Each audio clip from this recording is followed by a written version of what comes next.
For years ago, full custom garage fans noticed something odd. Ian Roussel, the charismatic master builder who had become the face of the show's most jaw-dropping motorcycle and car restorations, suddenly stopped appearing on camera. One week he was welding a vintage chopper frame by torchlight, cracking jokes about welding sparks and bad pizza, and the next, he was gone. No farewell, no on-screen explanation, nothing. Speculation spread like wildfire. Had he left by choice or been forced out? Were health concerns driving his absence? Or was there something more dramatic roiling behind the scenes? Today, we're pulling back the curtain to reveal what really happened to Ian Roussel, digging into the unfiltered truth behind his abrupt disappearance and the surprising choices that followed. From the moment Ian first rolled through the garage doors as a guest builder in 2015, viewers sensed something electric about him. He didn't just weld metal. He breathed life into rusted relics, coaxed art from raw steel, and infused every build with a storyteller's flair. His reputation grew fast. In bike collector forums, he was hailed as a genius. At industry meets, he was invited to speak on panel discussions. And on social media, his build videos racked up millions of views.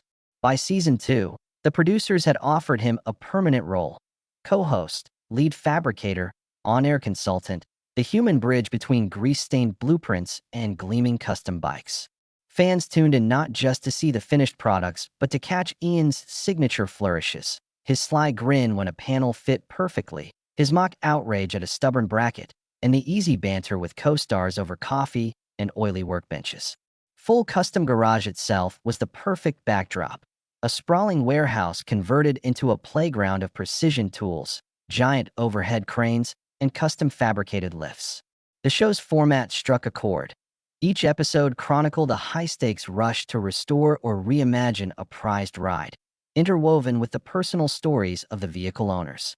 And at the center of it all was Ian, his hands dancing between digital design and old-school craftsmanship, narrating every step as if he were performing a live concert. When that episode-ending shot would linger on a roaring engine and the satisfied owner's thumbs up, Ian's thumbs down playfully signaled that he was already dreaming up the next big challenge. So what changed? Early in Season 5, keen-eyed fans spotted his silhouette in one build teaser, only to realize the on-screen credit read "Consultant Only." His welding mask no longer hovered on his workbench, and his voiceover lines had dwindled. By mid-season, the episodes rolled out without even a mention of him in the behind-the-scenes segments. A voiceover teased a new lineup of experts, but it felt hollow. Social media threads lit up with theories. Was he injured in a shop accident? Did a contract dispute end his tenure? Some suggested burnout. Others suspected conflict with a co-host. A few conspiracy blogs even accused the network of sidelining him to boost ratings with fresh faces. Behind the scenes, whispers circulated of contract negotiations gone awry. Multiple sources hinted at disagreements over creative control and credit. Ian, known for his fiercely protective stance on his personal brand, was reportedly uncomfortable with scripted segments that overshadowed his authentic process. Producers, meanwhile, were under pressure to spike viewership with sensational reveals and cameo appearances by A-list celebrities. The collision of these priorities sparked tension. Ian wanted to maintain the show's original spirit of hands-on transparency, while executives chased viral moments and crossover tie-ins. When talk of a spin-off series surfaced, one centered on high-budget celebrity builds, rumor had it Ian balked at being relegated to a supporting role. Around the same time, another narrative emerged. Ian had quietly suffered a shoulder injury, the kind that can haunt a fabricator for months. Unverified reports claimed he underwent surgery to repair a torn rotator cuff after an off-camera accident involving a heavy steel plate. Fans scoured his social media feed for cryptic posts: a lone photo of a crutch leaning against a workbench, a blurred shot of a hospital bracelet. But Ian never confirmed or denied these whispers. Instead, he went silent, disappearing from public view for weeks. The void only deepened curiosity and, in some corners, resentment. Some viewers assumed he'd abandoned the show when it mattered most, while others hated the network for letting their favorite builders slip through the cracks. Today, we can report the truth is more nuanced than any rumor thread suggested. It involves a calculated decision on Ian's part to step away, a period of self-renewal that few knew about, and a carefully negotiated return strategy timed to coincide with a major franchise reboot. In the coming segments, we'll trace his journey from that unannounced exit, through painful rehab sessions, behind-the-scenes boardroom battles, and personal epiphanies, to the surprising announcement that left fans both ecstatic and stunned. We'll hear exclusive insights from shopmates, network insiders, and the man himself, and we'll explore how this hiatus reshaped not just full custom garage, but Ian's entire vision of what a build show can be. Section 1 has laid out the mystery of his disappearance and the swirling rumors that followed. In Section 2, we'll reveal the real reasons Ian decided to walk away when the cameras kept rolling, and how that choice set the stage for his most ambitious comeback. Yet, Ian's abrupt vanishing act from full custom garage wasn't merely a rewrite of network scheduling. It was the culmination of a year-long struggle behind the scenes. Once known for welding epoxy-infused flares under hot spotlights, Ian found himself battling crippling fatigue, self-doubt, and a nagging shoulder injury that threatened his career. Repeated late-night filming schedules had taken a toll on both body and mind. The strain that initially felt like a bruise morphed into a debilitating rotator cuff tear, making every arc weld in agony. Simultaneously, Ian was wrestling with creative frustration. The show's growing emphasis on scripted drama and celebrity stunts clashed with his commitment to authentic, unvarnished craftsmanship. Faced with a deteriorating shoulder, a restless spirit, and the prospect of compromising the integrity of each build, Ian chose to extricate himself from the fast-paced reality set. Once off camera, he immersed himself in a grueling rehabilitation regimen. Mornings began with gentle physiotherapy routines designed to restore range of motion. Afternoons demanded core strength exercises to safeguard underlying musculature. In the evenings, he monitored progress through ultrasound imaging in a specialist clinic, charting each micromovement with clinical precision. Rehabilitation stretches gave way to controlled welding drills, first using titanium mock-ups and then real steel frames with the assistance of a custom support harness. Watching old footage of his signature welds and bespoke metal contours motivated him to persevere. Yet it was more than physical healing. Ian devoted hours to mindfulness practice, meditation sessions by a tranquil riverside, and nightly journaling to unravel the mental strain of months spent chasing deadlines and ratings rather than artistry. Creative reinvention paralleled his physiological recovery. During his hiatus, Ian traveled to metal-studded workshops in Central Europe, where he apprenticed briefly with master blacksmiths in Slovenia and precision fabricators in Germany. He traded welding gloves for leather aprons, forging ornamental ironwork under flickering hearths and absorbing centuries-old techniques. In those old-world forges, he discovered a slower, deliberate approach that rekindled his passion. He returned with new design philosophies, a fusion of modern CNC milling with hand-hammered patina finishes, the kind of process rich with tactile detail that captivates both collectors and critics. This European odyssey became the foundation for his revamped vision of what a build show could achieve, melding heritage craft with cutting-edge engineering. Meanwhile, back in Los Angeles, full custom garage producers were grappling with Ian's absence. Without their star fabricator, they scrambled to feature guest builders and lock in celebrity cameos. Ratings remained respectable, but longtime fans sensed the vacuum of authenticity. Online petitions urged his return. Social media polls favored him as the face of any reboot. Conversations between Ian and network executives turned candid. He refused to rejoin unless the show realigned with his newfound ethos. He proposed an executive producer role and sought creative control over story arcs, segment durations, and technical breakdowns. Negotiations were tense, punctuated by late-night calls and impromptu shop visits, but both sides recognized the value of his brand equity and expert credibility. Ultimately, the network agreed to a 6-episode miniseries under the banner Roussel Reimagined, granting him co-production credits and freedom to spotlight each build's character.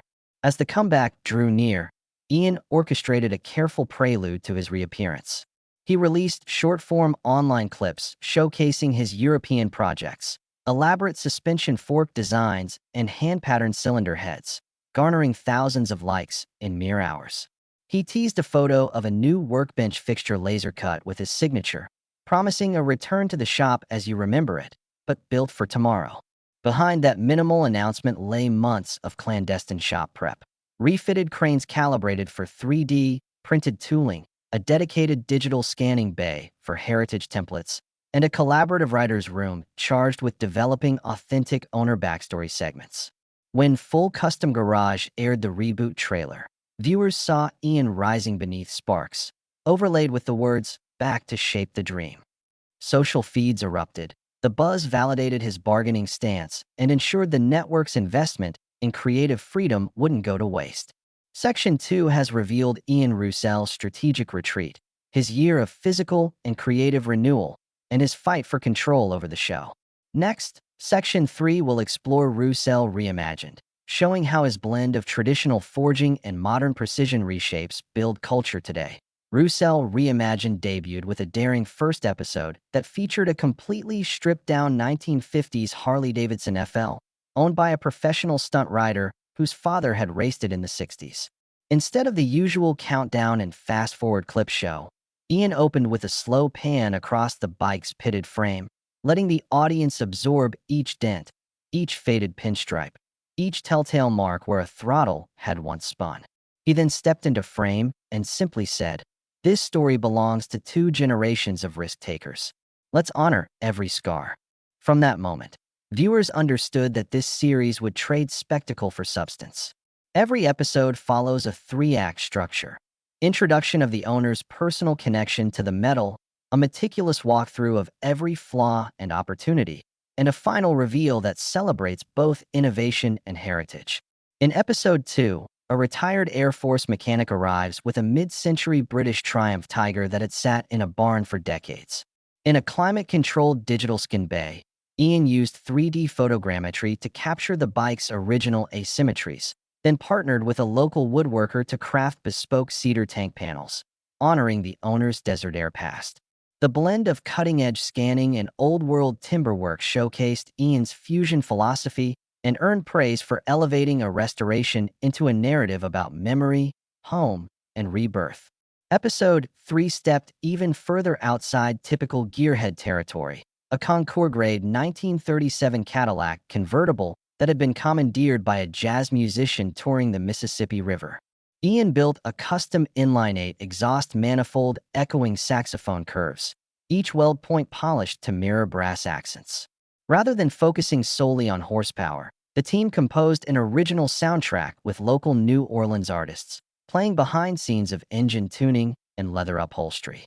When the car finally rolled out, it sounded less like a rumbling V8 and more like a syncopated trumpet riff. The episode's success demonstrated how deeply Roussel Reimagined blurs the line between mechanics and music. Audience response was immediate and enthusiastic.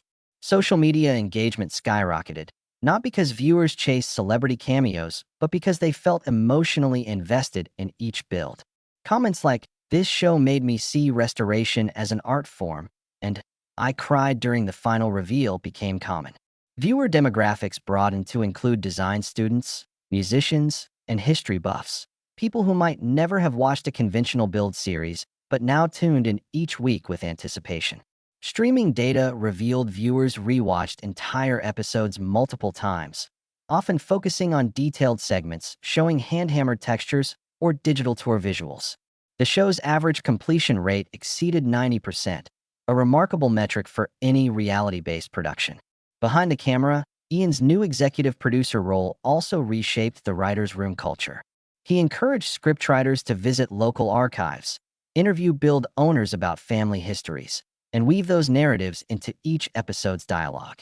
He refused to settle for generic voiceover descriptions, insisting instead on authenticity. If an owner cried while describing their grandfather's service record, the tears stayed. That raw honesty became a hallmark of the series, blurring distinctions between reality TV and documentary cinema. Technical demonstrations also gained depth. In Episode 4, Ian performed a live primer on friction stir welding for a rare aluminum motorcycle frame. Rather than editing out the messy trial runs, he left in every overheated plate, every recalibration of his custom arm brace, every moment of doubt. Viewers appreciated watching a master craftsman wrestle with real-world challenges. Online discussion boards lit up with people attempting friction stir experiments in home garages, sharing results, troubleshooting weld defects, and celebrating incremental successes, proof that the series was inspiring hands-on learning. Critics responded in kind. Trade publications lauded Roussel Reimagined for redefining restoration television and bringing ethical craftsmanship back to the spotlight. Enthusiasts praised the show's refusal to sanitize the build process. They valued seeing weld spatter and sparks flying against the backdrop of personal storytelling. Awards season delivered 2 nominations for Best Nonfiction Series and a win for editing. Recognition of the delicate balance Ian achieved between pacing and depth. Perhaps most telling was the effect on the network. Encouraged by the critical acclaim and stable ratings among niche audiences, executives greenlit a second 6-episode season before the first had finished airing. They also committed to funding Ian's proposed Technical Deep Dive Digital Shorts, a companion YouTube series exploring welding techniques, metal fatigue analysis, and paint match chemistry. Content that rarely found a home on mainstream television but thrived in the network's online ecosystem. Section 3 shows how Ian's comeback transformed full custom garage into Roussel Reimagined, merging narrative authenticity with technical mastery, sparking community engagement, and earning industry accolades. In Section 4, we'll go behind the scenes on the negotiation battles, the excitement of the first table read, and the personal stakes Ian faced as he re-entered the spotlight. Ian's return to the full custom garage spotlight began with a high-stakes power struggle behind closed doors. In a glass-walled conference room at the network's Midtown offices, he sat across from a panel of executives armed with spreadsheets and viewer projections. They pressed him to accept abbreviated shop floor segments and scripted teaser drops, formats they believed guaranteed overnight clicks. Ian, however, arrived prepared. He produced side-by-side metrics showing higher engagement on uncut welding demos and shared fan testimonials demanding authenticity. He reminded them that his absence had caused a ratings dip and his European apprenticeship had ignited fresh passion. After hours of tense debate, the network conceded. Ian would co-lead creative direction and control segment length, ensuring the series stayed true to his ethos. The first table read for Roussel Reimagined unfolded in the newly outfitted warehouse, where CNC machines hummed alongside vintage welding torches. Writers, producers, and key craftsmen gathered around a long steel work table, scripts in hand. As the narrator's lines echoed through the cavernous space, Ian observed quietly, arms folded, eagle-eyed for inauthentic dialogue. When the scene describing the owner's emotional connection to his late father's triumph surfaced, he raised a finger. In a clear, steady voice, he suggested replacing a generic reference to "my dad's old ride" with a specific detail, the father's service dog tag number engraved on the gas tank. Writers paused, recognized the power of precision, and nodded in agreement. That moment set the tone. Ian's fingerprints would be all over every narrative beat and technical demonstration. By the final read-through, the atmosphere crackled with anticipation. Cast and crew gathered under suspended LED lights, scripts illuminated by individual desk lamps. As actors voiced lines detailing disassembly of a vintage CB750 engine, Ian chimed in with timing cues. After this line, cut to a close-up of the cam chain tightening. Let viewers see the motion before I explain the torque specs. Editors and headsets adjusted notes in real time, ensuring the visual rhythm matched Ian's welding choreography. Producers exchanged approving glances. This collaborative process had fused authentic craftsmanship with cinematic storytelling, exactly as Ian had insisted. Day 1 of filming dawned with more fanfare than any previous season premiere. Before sunrise, Ian arrived wearing his familiar leather gloves and a custom shoulder brace. Hoisted overhead cranes gleamed under fresh LED rigging. Banners bearing Roussel Reimagined swung gently above workstations, and the owner's bike, a stripped-down 1952 Harley Hydroglide, sat parked center stage. Despite the setup's grandeur, Ian's focus remained laser-sharp. He scanned electrical fittings, tested crane calibrations, and ran through a silent mental checklist of weld temperatures and safety protocols. It was a ritual he treated as sacrosanct, preparation that validated every negotiation and every rehab session that had brought him here. As the cameras rolled, The first build sequence unfolded almost without direction. Ian guided the lens toward molten metal glowing bright orange, then signaled for a wide-angle shot to capture his rhythmic arc welding. His voice, measured yet inviting, explained the metallurgy behind chrome moly steel, bridging arcana and accessible insight. Crew members exchanged quiet marvels, decades of experience distilled into a teaching moment that felt as effortless as watching him sketch design lines with a marker. Mid-morning tension rose when the new robotic arm calibration system failed to sync with Ian's proprietary welding template. The owner, a third-generation motorcyclist whose family had entrusted Ian with this heirloom, watched anxiously as the crane refused to lower the handlebars. Assistant fabricators huddled around laptops, troubleshooting software errors while the clock ticked toward an owner-arranged test ride. Without hesitation, Ian strode forward, unscrewed the arm's inspection panel, and deftly rerouted a loose harness wire. He keyed in a brief command sequence on the console, reset the calibration grid, and got the system humming again, all within 10 nerve-wracking minutes. Cameras captured the entire rescue, turning a potential derailment into an unscripted highlight that underscored his on-set authority and trustworthiness. By day's end, the shoot wrapped under a golden sunset filtered through warehouse skylights. Network executives toasted with artisanal craft beer, praising Ian's leadership and the palpable energy he'd reignited in the crew. Crew members swapped stories about midnight filament checks and owner interviews conducted over coffee and grease-streaked lunch counters. Despite exhaustion, Ian felt exhilarated. This return represented more than a revived gig. It was the reclamation of a creative vision he had fought to protect. As night fell, Ian slipped alone into the dimly lit back corridor, passing the freshly mounted logo etched onto the tool chest fronts. He paused, traced his fingers over the engraved letters, Roussel Reimagined, and allowed himself a private moment of satisfaction. He had weathered contract battles, conquered physical rehabilitation, and defended his creative integrity. Now, as the cameras lay dormant until morning, he knew this first-day success had laid the groundwork for a series that didn't just fix metal.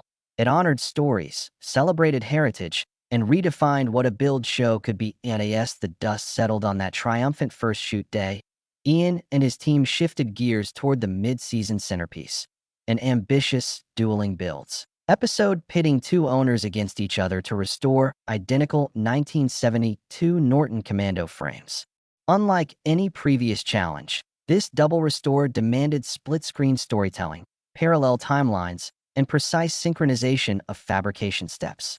The concept had emerged from Ian's vision of exploring how two craftsmen, starting from the same blueprint, could end up with entirely different expressions of personal style. To execute it, he worked closely with the editing department to map out mirrored camera axes, ensuring viewers could watch identical weld sequences side by side, while internal monologues revealed each builder's emotional stakes. Pre-production meetings took place around Ian's newly installed drafting table, where blueprints for both Norton frames lay spread like battle plans. Ian insisted on giving each owner equal narrative weight. One was a military veteran restoring his father's desert racer, the other a young mechanic honoring a friend lost in a fatal street race crash. Ian coached the crews to capture raw confessions on camera, moments when the veteran traced his father's name stamped on a sprocket, and when the mechanic's eyes welled up at the memory of the friend's laughter. These authentic beats would intertwine with the mechanical details, reinforcing the show's trademark blend of heart and hardware. Scheduling the shoot posed logistical challenges. With two separate shop bays, duplicate tool inventories, and mirrored crane rigs, Ian oversaw each technical rehearsal personally. He ran through timing drills. At minute 38, we cut from veteran welding the top yoke to the young builder polishing his tank seam. Then we slowed down both tracks when we discuss heat treatment theory. Every camera operator memorized his cues, ready to pivot from medium close-up to overhead crane shots within fractions of a second. The shop buzzed with anticipation, a choreography of steel, sparks, and strain lathes that only ran when Ian signaled camera rolling. When filming began, the dual restores unfolded like dance. Sparks flew in unison, rivets set in tandem, and welding arcs synchronized under Ian's watchful eye. His voiceover linked each technical note to life lessons. Proper annealing yields strength in both metal and character, he intoned, stitching chemistry facts to character insights. Midway through, an unscripted moment threatened to derail the symmetry. The young mechanic's partner accidentally mixed up brake line fittings. As the error became apparent on monitor feeds, Ian paused the shoot, called for a 5-minute break, and used the mishap as a teachable pivot, rolling cameras to capture how adversity on the floor echoed the fragility of memory for both builders. That organic moment became the emotional core of the episode. Editing dueling commandos into a coherent narrative took weeks. Ian sat alongside the head editor, marking every cut with notes like "linger here for 2 extra frames to show muffler discoloration," or "pull back to wide shot" as he reveals his father's dog tags. The network's analytics team monitored assembly cuts for audience drop-off, but in this case completion rates soared above 95%, with viewers rewinding key scenes to study beats and emotional reactions alike. Social media chatter reflected fascination not only with technique, but with the idea that 2 identical projects could produce such divergent emotional resonance. When the episode aired, it became the series' most talked about installment. Gearhead forums dissected Commando-era engine specs, while lifestyle blogs praised its narrative innovation. Critics hailed it as the one build series that truly understands the human element of restoration. Importantly for Ian, this episode validated his bet on complexity over spectacle. It demonstrated that viewers craved depth and could follow parallel storylines if those arcs spoke to universal experiences: family, loss, renewal. Buoyed by the success, Ian turned his attention to fan engagement. Roussel Reimagined launched a companion podcast in which Ian interviewed the episode's featured builders, delving deeper into their backstories and answering viewer questions about metallurgy and machining. He also began hosting monthly live-streamed shop tours, offering real-time tutorials on topics like gear alignment and flux core welding. These digital extensions cemented his commitment to community building, transforming passive viewers into active learners and collaborators. Meanwhile, trade shows started inviting Ian as a keynote speaker rather than just a guest exhibitor.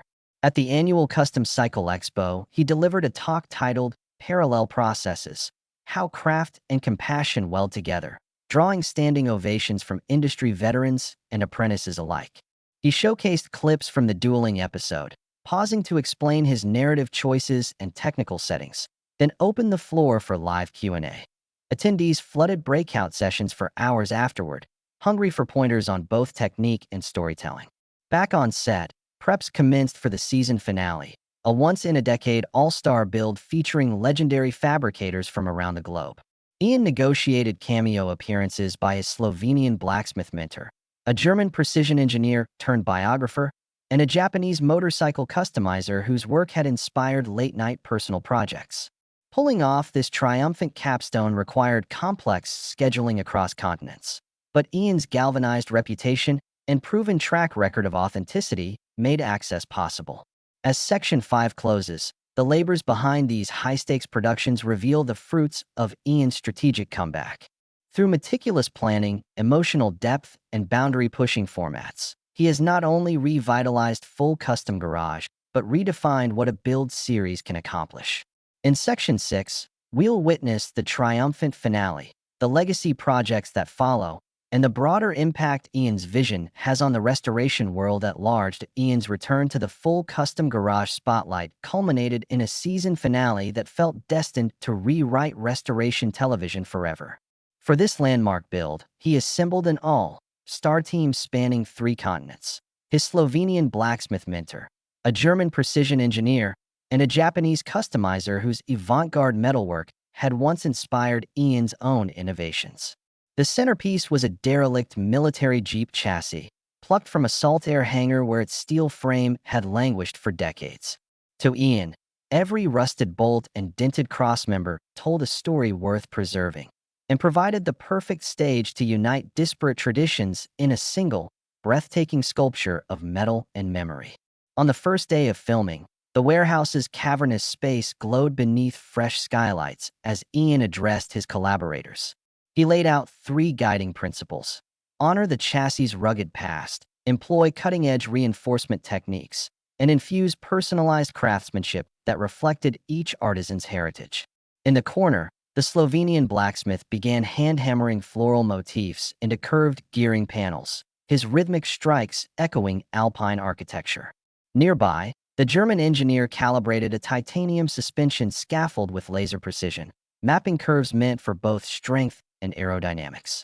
And the Japanese customizer sketched minimalist cockpit lines directly onto brushed steel sheets, his fluid motions embodying the marriage of form and function. Throughout the build, Ian orchestrated an unprecedented exchange of techniques. He invited the blacksmith to master TIG welding under the engineer's tutelage, the German specialist to explore hand-texturing methods learned in Ljubljana's aged forges, and the Japanese artisan to integrate parametric design software that yielded organic, undulating surfaces. Every lesson was filmed in close-up, capturing sparks mid-arc and perspiration beads on brows. The resulting footage wove mechanical finesse with the intimacy of mentor-apprentice moments, underscoring how collaboration can amplify individual artistry into collective brilliance. As days progressed, the Jeep chassis transformed. Reinforced crossmembers bowed beneath custom-forged braces, handheld plasma cutters refined sculptural fenders, and a bespoke leather-wrapped steering yoke bore the engraved initials of every craftsman involved. When overhead LEDs bathed the nearly finished build in soft white light, each panel's handcrafted detail glowed against the gleaming metal, and the chassis, once unseen in shadow, stood proudly as a testament to global craftsmanship. On camera, Ian delivered the episode's emotional core. This project began as raw steel and fragmented histories. Today it bridges continents, skill sets, and legacies. We didn't just rebuild a Jeep, we built a community. His words resonated far beyond gearhead circles. Live-streamed watch parties popped up around the world. Vocational schools streamed the finale into welding classrooms. Design blogs declared it the new vanguard of maker culture. Even mainstream viewers, drawn by the episode's human-centered narrative, shared clips under the hashtag #GlobalForge, celebrating how three distinct legacies welded into something far greater than the sum of its parts. In the wake of its broadcast, Ian's influence rippled across the restoration world. Grants poured into his institute supporting artist makers. International residencies were established, pairing young fabricators with seasoned masters in Slovenia, Germany, and Japan. The network greenlit extended digital series diving deeper into each artisan's specialty: pattern forging, titanium composites, parametric sheet metal work, turning Roussel Reimagined into a year-round educational resource. As cameras rolled on one last retrospective segment, Ian turned reflective. He spoke directly to viewers. "I once believed mastery meant perfecting a single trade. Now I know real mastery lies in connection between crafts, cultures, and people." This finale is not the last act, but the prologue to a global movement. His monologue ended the series on a soaring note, affirming that authenticity and innovation need not be sacrificed for spectacle.